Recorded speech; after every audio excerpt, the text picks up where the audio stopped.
Woody Wommack and Adam Gorney here in Playa Vista, coast to coast. We left Mike Farrell on the East Coast, and we replaced him with you, Adam Gorney.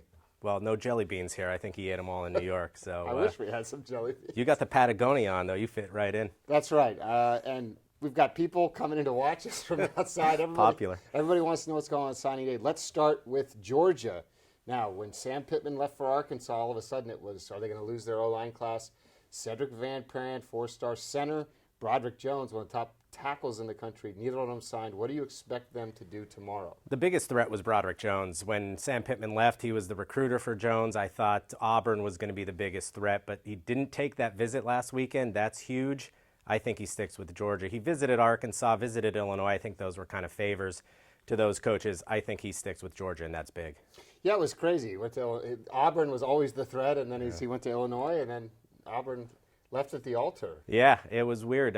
He had friends who were coaches at Illinois, obviously wanted to visit Pittman at Arkansas just to kind of see what was there, but I never really got the impression that those were real threats for him. Auburn was a big threat. He had visited there before, loved it there.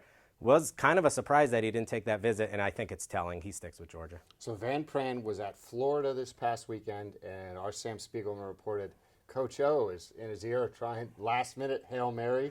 But you think it's Georgia for him as well? That's a Hail Mary, but that could be compelling. You know, national champs at Orgeron, that could be tough. Florida's still there, sticking around. I still think he sticks with Georgia. They keep both, and that's a big credit to Matt Luke and what Kirby Smart can do. All right, speaking of LSU, Jordan Burch, he announced in December on TV, hey, I'm going to South Carolina, and we thought it was done.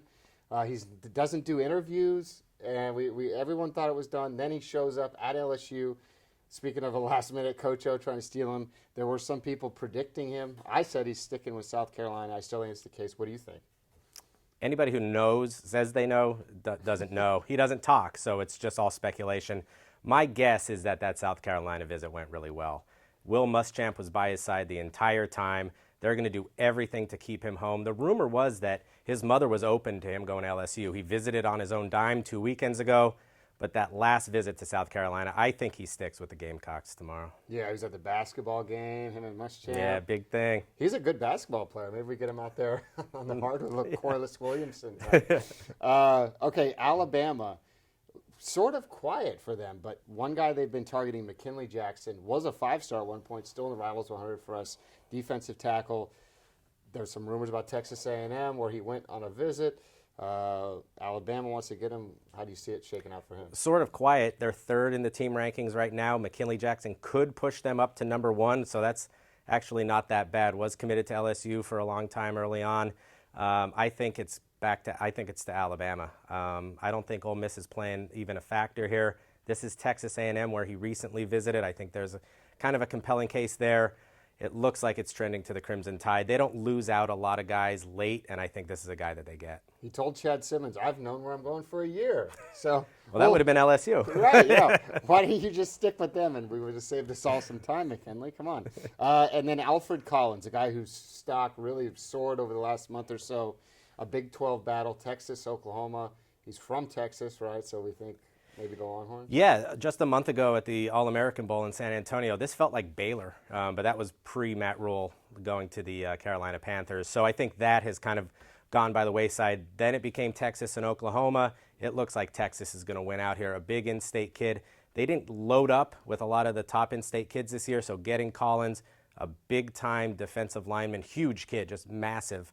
So I think he's a Texas lean heading into tomorrow, which should be pretty good for the Longhorns.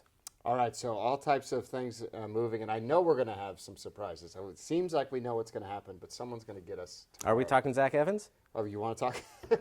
We can talk about Zach real fast. Why not? Zach's not announcing tomorrow. He's not even, I think he graduated from high school already. Yeah, he's already done, so he has plenty of time to figure this out, but the Zach Evans saga continues. We'll see how long this goes. Yeah, hopefully we hear from Zach over the next few days. Stay locked into Rivals.com. Woody Wommack and Adam Gorney reporting all week from sunny California.